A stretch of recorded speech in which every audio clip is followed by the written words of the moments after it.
Khandava one के समीप बहने वाली यमुना के शांत तट पर एक दिन श्री कृष्ण और अर्जुन वन विहार के लिए निकले। उस संध्या न कोई युद्ध था न कोई चिंता, बस दो मित्र प्रकृति की गोद में कुछ सुकून के पल बिता रहे थे। यमुना की लहरें ढलते सूर्य की किरणों से स्वर्ण सी चमक रही थीं। शीतल हवा वृक्षों की पत्तियों को धीरे धीरे स्पर्श कर रही थी।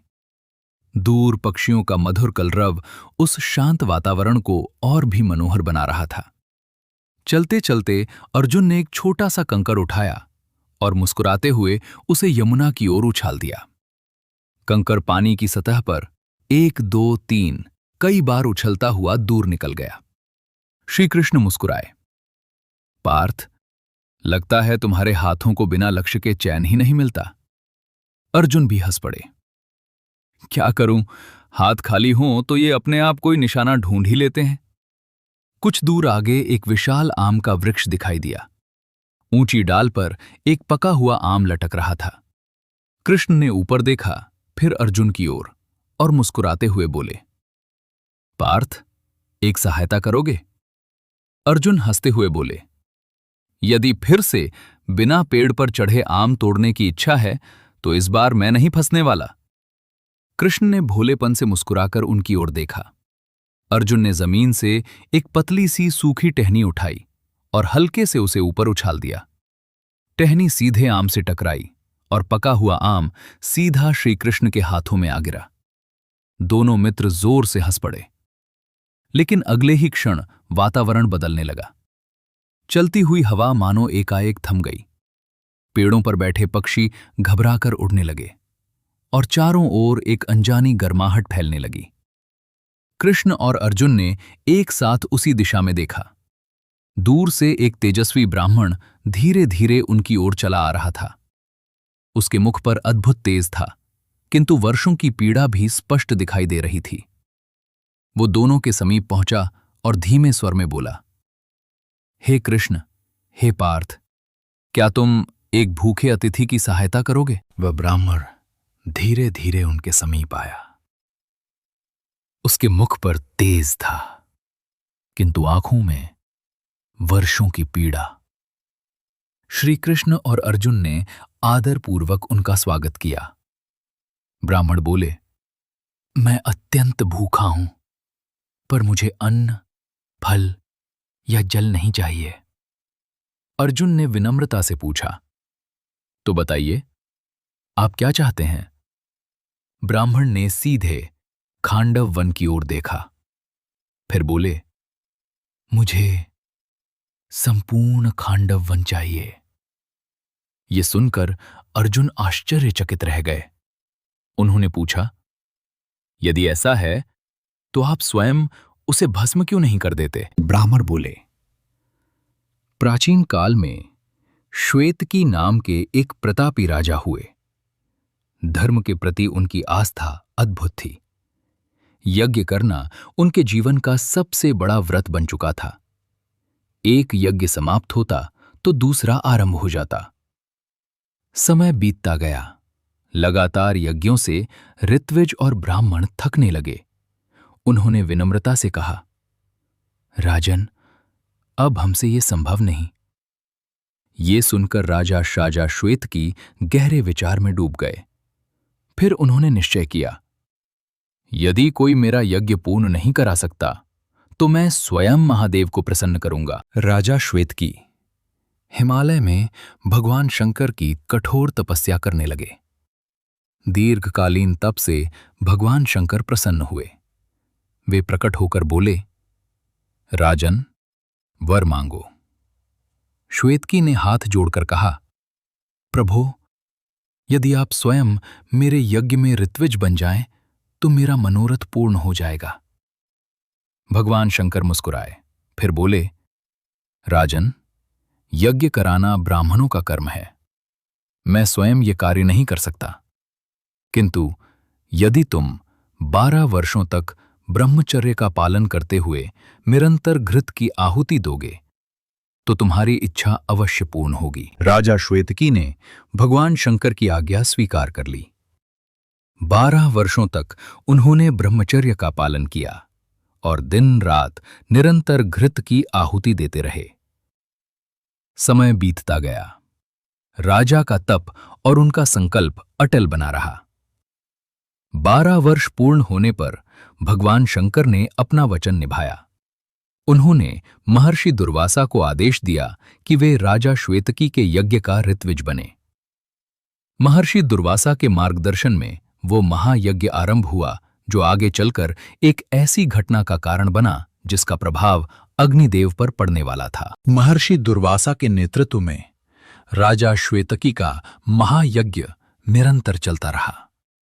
12 वर्षों तक अग्नि घृत की आहुति स्वीकार करते रहे, किंतु अत्यधिक घृत के सेवन से अग्निदेव का तेज धीरे धीरे क्षीण होने लगा। उनकी ज्वाला मंद पड़ गई, भोजन में उनकी रुचि समाप्त हो गई और वे दुर्बल तथा रोगग्रस्त से हो गए। तब अग्निदेव ने विचार किया, इस संकट का समाधान ब्रह्मा जी ही बता सकते हैं। ये सोचकर वे ब्रह्मलोक पहुंचे। हाथ जोड़कर बोले, भगवान, मेरा तेज क्षीण हो गया है, कृपा करके मुझे इसका उपाय बताइए। ब्रह्मा जी का उपाय जानकर अग्निदेव खांडव वन पहुंचे। उन्होंने अपनी प्रचंड ज्वालाओं से संपूर्ण वन को घेर लिया, किंतु अपने प्रिय मित्र तक्षक की रक्षा के लिए देवराज इंद्र मेघों के साथ वहां पहुंचे। क्षण भर में मूसलाधार वर्षा होने लगी और अग्निदेव की ज्वालाएं शांत हो गईं। अग्निदेव ने फिर प्रयास किया, किंतु हर बार इंद्र वर्षा करके उनकी अग्नि बुझा देते। ये क्रम बार बार दोहराया गया और अग्निदेव हर बार असफल रहे। अंततः निराश होकर वे पुनः ब्रह्मा जी के पास पहुंचे। ब्रह्मा जी बोले, अभी कुछ समय प्रतीक्षा करो। समय आने पर नर और नारायण तुम्हारी सहायता करेंगे। अग्निदेव ने विनम्रता से पूछा, भगवान, वे नर और नारायण कौन हैं?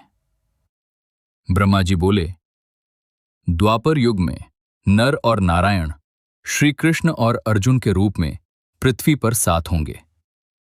उन्हीं की सहायता से तुम खांडव वन का भक्षण कर सकोगे। ब्रह्मा जी की वाणी सुनकर अग्निदेव ने आदरपूर्वक उन्हें प्रणाम किया।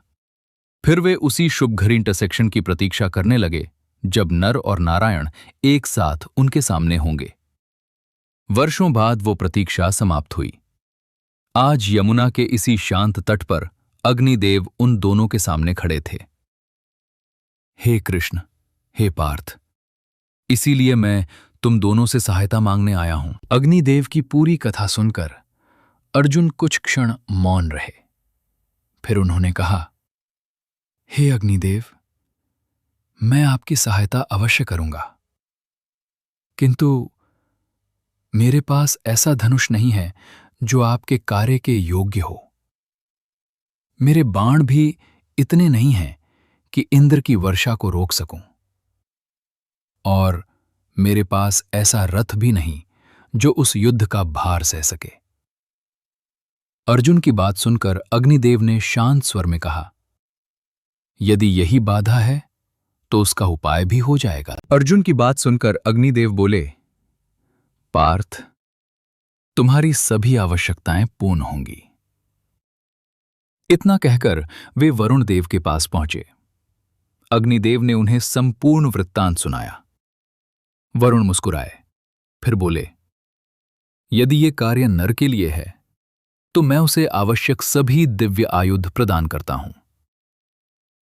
तब उन्होंने अपने दिव्य भंडार से एक अद्भुत धनुष निकाला। उसके साथ 2 अक्षय तूणीर और एक दिव्य रथ भी दिया। अग्निदेव वे सभी दिव्य आयुध लेकर पुनः यमुना तट की ओर चल पड़े। अग्निदेव दिव्य आयुध लेकर श्री कृष्ण और अर्जुन के पास लौटे। अर्जुन ने आदरपूर्वक उन्हें प्रणाम किया। तब अग्निदेव बोले, पार्थ, ये वही दिव्य आयुध हैं जिनकी तुम्हें आवश्यकता है। पहले इनका इतिहास सुनो। ये गांडीव स्वयं ब्रह्मा जी द्वारा निर्मित है। इसके बाद ये प्रजापति के पास रहा। फिर देवराज इंद्र ने इसे धारण किया। कालांतर में ये सोमदेव के पास पहुंचा और अंततः वरुण देव ने इसे सुरक्षित रखा। आज वही दिव्य गांडीव तुम्हें प्राप्त हो रहा है। ये 2 अक्षय तूणीर हैं, इनके बाण कभी समाप्त नहीं होंगे। और ये दिव्य कपिध्वज रथ, इसके अश्व कभी नहीं थकते और कोई भी दुर्गम मार्ग इनकी गति को रोक नहीं सकता। अग्निदेव बोले, पार्थ, इन दिव्य आयुधों के साथ अब तुम इंद्र का सामना कर सकते हो और खांडव वनदाह में मेरी सहायता कर सकते हो। अग्निदेव बोले, पार्थ, ये वही गांडीव है जिसे ब्रह्मा, प्रजापति, इंद्र, सोम और वरुण धारण कर चुके हैं। अर्जुन ने श्रद्धापूर्वक गांडीव को अपने हाथों में लिया। अग्निदेव बोले, किसी भी अस्त्र शस्त्र से इसे तोड़ा नहीं जा सकता। जैसे ही अर्जुन ने उसकी प्रत्यंचा खींची, पूरे आकाश में एक दिव्य टंकार गूंज उठी। उसकी ध्वनि से मानो दिशाएं कांप उठीं। बादलों के बीच विद्युत चमकने लगी। धरती उसकी शक्ति की साक्षी बन गई। अग्निदेव ने 2 अक्षय तूणीरों की ओर संकेत करते हुए कहा, इनमें से बाण कभी समाप्त नहीं होंगे। अब पार्थ के हाथों में सिर्फ एक धनुष नहीं, बल्कि एक योग्य मित्र भी था। यहीं से आरंभ होगा खांडव वन दाह का महाप्रसंग। वीडियो को लाइक करें, चैनल को सब्सक्राइब करें और जय श्री कृष्ण लिखकर कमेंट जरूर करें।